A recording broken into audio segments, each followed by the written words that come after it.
Borneo Sonic Music Festival 2023 begins today. Plus, partygoers remained undeterred despite weather changes. And on world news, India's death toll rises to 40. You're now with me, Handy Gui, and this is TVS Nightline.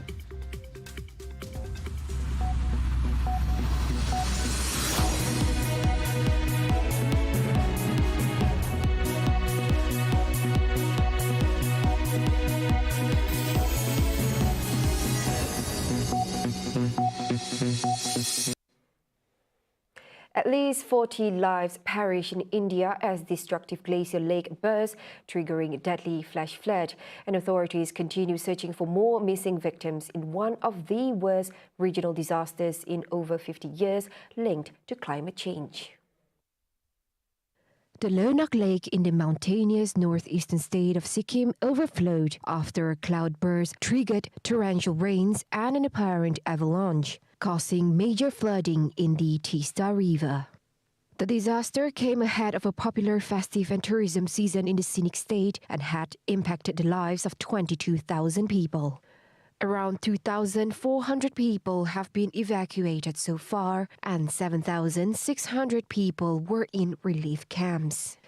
Meanwhile, private and government institutions have been closed in the area until October 15th.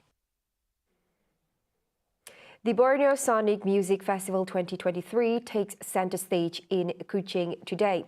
This exciting event is currently taking place at Stadium Sarawak, promising an incredible lineup of renowned K-pop and international artists performing alongside local talents. To know more about this spectacular weekend and get yourself ready for an unforgettable experience, we'll connect with our on-the-ground reporter, Yusuf Shukri. Thank you, Handy. We are still at the Sarawak Stadium for the Borneo Sonic Music Festival. It is getting hotter here, man. The final performance is about to start and the noise, the people are starting to cheer for the one and only CL, the baddest lady from South Korea, my buddies. And for your information today, it has been, I don't know, man, an explosion of roars from the audience, and I personally had a chance to, although it was just a brief moment, but I had a chance to take a picture with Hyo, and I'll be sharing it with our followers on our social media, TVS, TVMY, and TVS Entertainment, of course, later on. But tomorrow, some of the highlights will be Taeyang, Dollar, Suho from EXO, and so many more. We have got Havana Brown as well. And please, if you have the time, I think I advise my fellow Kuchingites, if you're in Kuching, take the time for you to come over to the Borneo Sonic Music Festival. Tickets are on sale at the entrance. You can buy whatever tier you want, whether it's a Cat 5, Cat 4, Cat 3, Cat 1, Cat 2, even the VIP. You're gonna, I promise you, the festival itself is going to be fun for everybody. So if you aren't able to enjoy the concert like I did, sorry, a little bit tired right now due to jumping and dancing. But yeah, please make sure to stay tuned with us right here on TVS channel 122 on my TV, Unify and Astro. And also follow us on our social media for the latest updates. We'll be bringing you videos, performances, and all the fashionable fashion that people are wearing to come to this eventful event. My name is Yusuf Shukri. Thank you so much. We'll see you tomorrow on the same time, Borneo Sonic Music Festival. Odlin, come here. Say bye-bye to our viewers. Good night. Thank you so much. Back to you, Handy.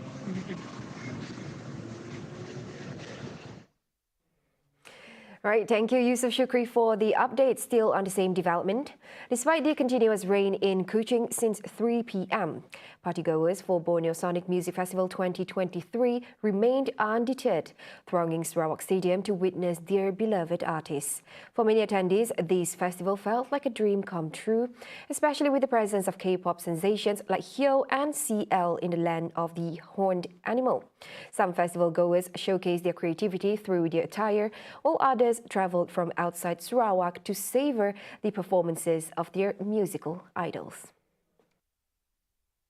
Kami cuba cari outfit lah, macam kami cari baju untuk pergi stok. Lepas tadi kami charge power bank sebab kami takut bateri habis. That night mau record here. That's it. CL and here. Yeah. Ever since I was a kid. Kid. Yeah, because the first time when I get into K-pop is around 2008. Yeah, and then that time is the second gen. Yeah, sure, because why not in Kuching? Who would you want to see in the future? I would like to see Blackpink. I feel very excited for the CL and Hyeon performance today and Suho and Taeyang tomorrow. It's just a casual outfit. Yeah, and I think simple is the best. Yeah. Any members from EXO, it's fine. Suho is coming? Yeah, Suho is coming, but I'm into with other other members.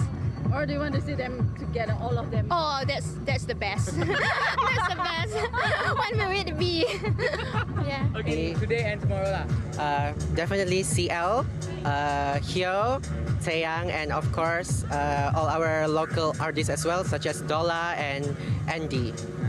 I want it to be comfortable, but also stylish at the same time. And yeah, this is what I came up with. Of course, yeah. Maybe Blackpink, BTS. Yes, definitely. Yeah, definitely. Because like, there's a lot of there's a local artist, right? So like people don't really know like artists here, and usually people come because like there's a big artist coming, obviously like K-pop stars, and then they kind of headline the stuff, and then when people come to see them, the local artist is kind of gonna be exposed because of that. Yeah, so that's why I'm kind of like this kind of mixture of a big artist and then local artist. So it's like it's cool. It's a cool thing.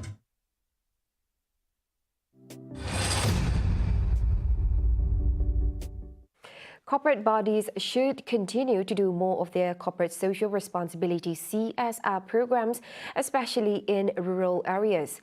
Deputy Premier of Sarawak, Dato' Amar Douglas Ugah Umbas, pointed out two main areas of focus, namely healthcare and education, adding that interested corporate bodies and organizations could take a look at dental healthcare program.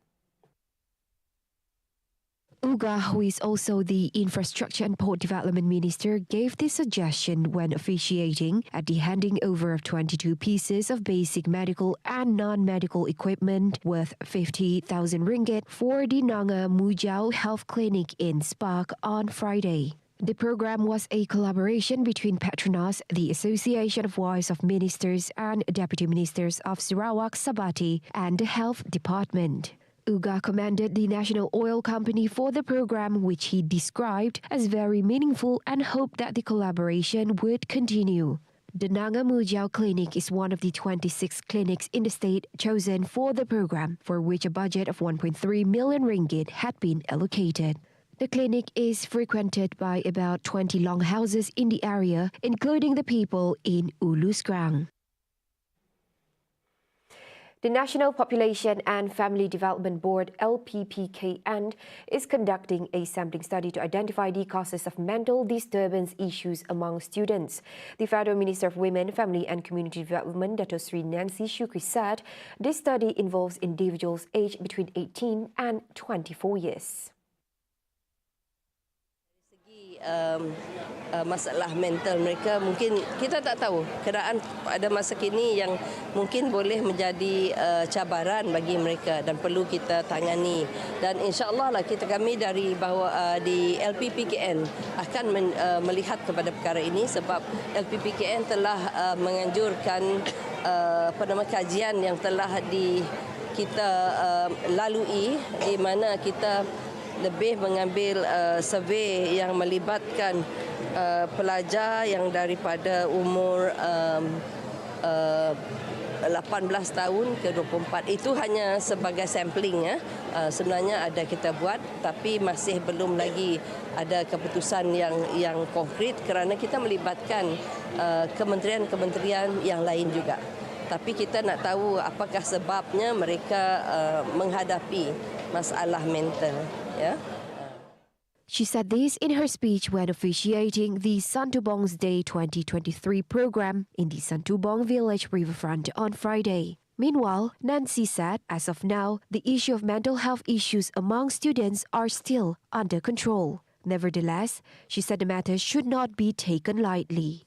As such, she assured that relevant agencies under her ministry are committed to addressing the issue at an early stage, including bringing counseling officers to every program organized. Nancy further added that the sampling study also involves collaboration with the Department of Statistics Malaysia (DOSM), covering various aspects including education, family and financial backgrounds.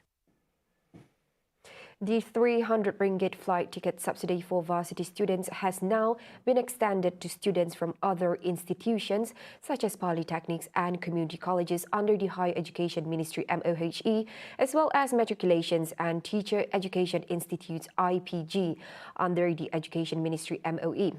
Meanwhile, the initiative involving domestic routes between the Peninsula, Sabah, Sarawak and Labuan began today. In a statement, the Ministry of Transport MOT said students can check their eligibility through the website shown. Students who find themselves ineligible for the initiative can appeal to the MOHE or MOE through their respective educational institutions, with the deadline to redeem the voucher to purchase flight tickets is December 31st this year. However, the purchase of flight tickets for their travel after the voucher redemption deadline is still allowed. After receiving the application, the airline concerned will issue digital vouchers worth 300 ringgit to the students as a credit shell to purchase flight tickets. If the price of the ticket is less than 300 ringgit, the remaining balance of the digital voucher will remain in the credit shell and can be used for the next ticket purchase.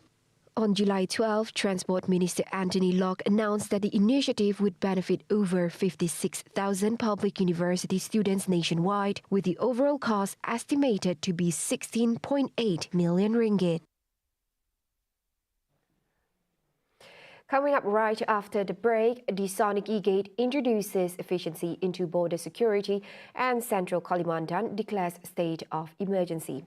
Only on TVS Nightline, stay tuned.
Thank you for staying with us. Now, digital and cybersecurity applications in the real world hold immense value, whether it's for securing locations or facilities, or ensuring the inviolability of databases. Datasonic Group Berhad, a leading provider of security-based ICT solutions, is poised to collaborate closely with the government to enhance border security between Sarawak and Indonesia. Its CEO, C. Doshi, announced the introduction of its cutting-edge e-gate named D-Sonic e-gate, equipped with features tailored for both security and efficiency. The features, he said, include a two-step verification using a traveller e-passport and biometric verification, which includes facial, fingerprint and iris, speeding up queues for clearance at border checkpoints. Other features include enhanced security and prevention of identity theft, a central monitoring system for supervision of support personnel coordination, data analysis and reporting software to identify trends and potential needs in traffic flow, and anti-fraud detection. He added that the e-gate, which will be used at 2 Immigration, Custom, Quarantine and Security ICQS complex on the border of Sarawak and West Kalimantan, each in Kampung Sapit Padawan and Kampung Gumbang Bau. So these gates are actually meant for immigration departments where they can, instead of having a physical man, they can have multiple gates with one immigration officer manning. So this is where digitalization comes in. So you can use these gates in the Kalimantan border, whereby people crossing from Indonesia coming to Malaysia or Malaysia crossing to Indonesia, they can use this gate where they install the passport, they verify the passport, they get their facial recognition done, and then they move on, in and out. Install this outer gate, but it's mainly meant for Sarawakians.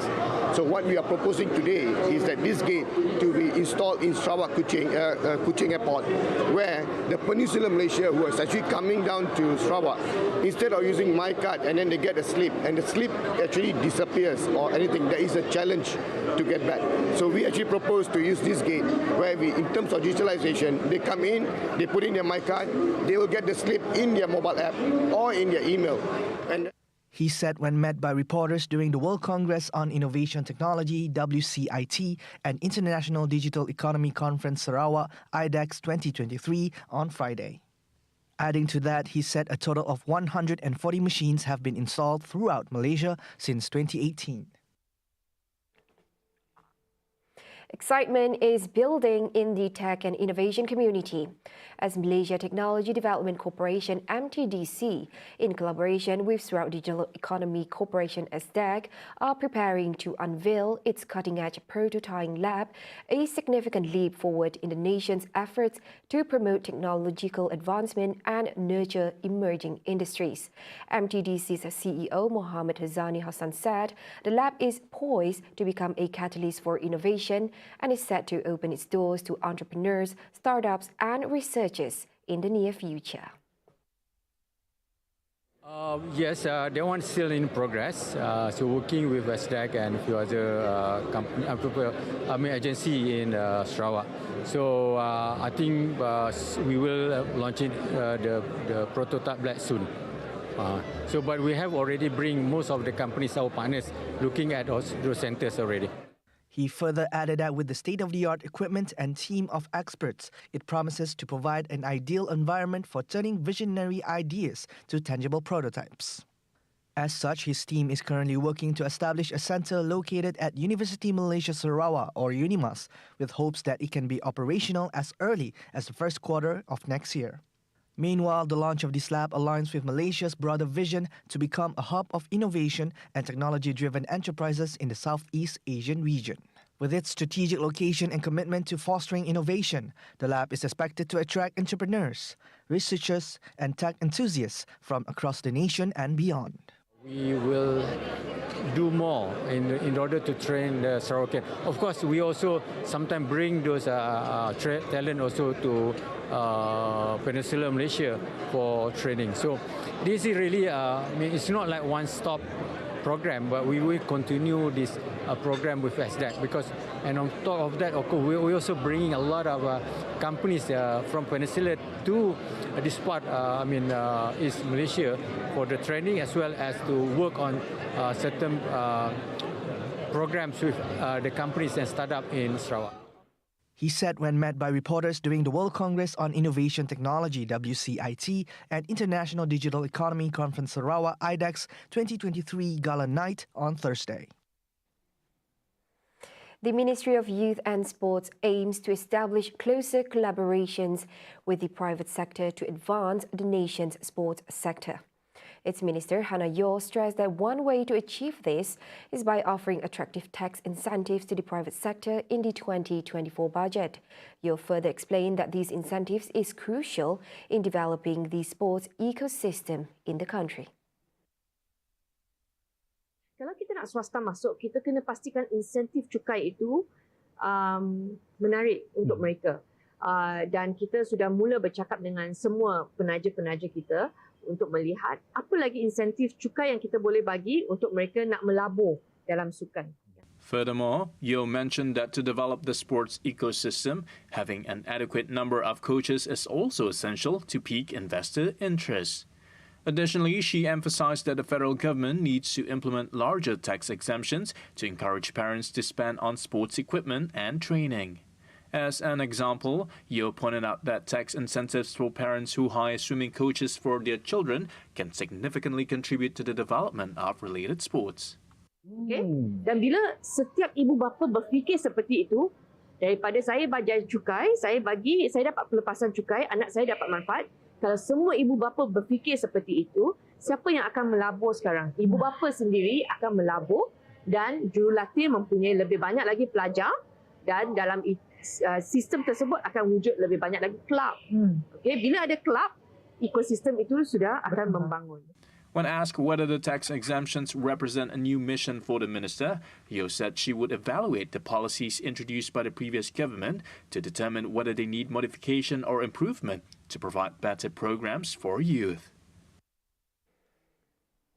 As of September 2023, Malaysia's 5G network coverage in populated areas stands at 70.2%, with 5G subscriptions totaling 2.49 million, translating to a 7.4% penetration rate.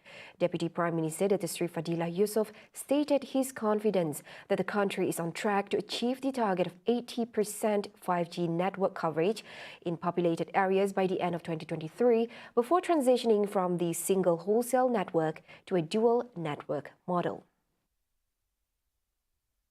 This fast connectivity, low latency and capacity to handle massive data flows, 5G will empower industries to innovate, compete and excel on a global scale. It will enable seamless communications, enhance automation and facilitate the growth of industrial, crucial to economic success. He said this in his keynote address during the launch of Petronas' first commercial 5G private network earlier today. Also present was Communications and Digital Minister Fahmi Fadzil. Commenting further, Fadilah said the implementation of Petronas' 5G private network serves as a testament to the country's commitment to remain at the forefront of technological advancement. He added, as a national champion and a prominent global player in the energy sector, Petronas exemplifies a compelling standard by recognizing the transformative potential of 5G. According to him, the Petronas 5G private network, in collaboration with the Malaysian Communications and Multimedia Commission, will see the deployment of 5G network at the regasification terminal Sungai Udang facilities in Malacca. Fadilah noted that faster and more reliable connectivity empowers businesses to streamline operations, develop new services, and expand their reach both locally and globally.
Onto some global affairs. Authorities in Indonesia's central Kalimantan have officially declared a state of emergency for the next 10 days, beginning Friday, October 6, following severe air pollution and reduced visibility caused by ongoing forest and land fires in the area. On October 3rd, the air pollution index reached hazardous level, with visibility dropping to less than 1,500 meters on October 2nd due to thick smoke. It said that data collected from January 1st to October 2nd revealed over 38,104 detected hotspots in the region, with over 3,000 recorded instances of forest fire and land fire. Authorities were allocated a budget of 110 billion rupiah, approximately 33 million ringgit, to intensify firefighting operations.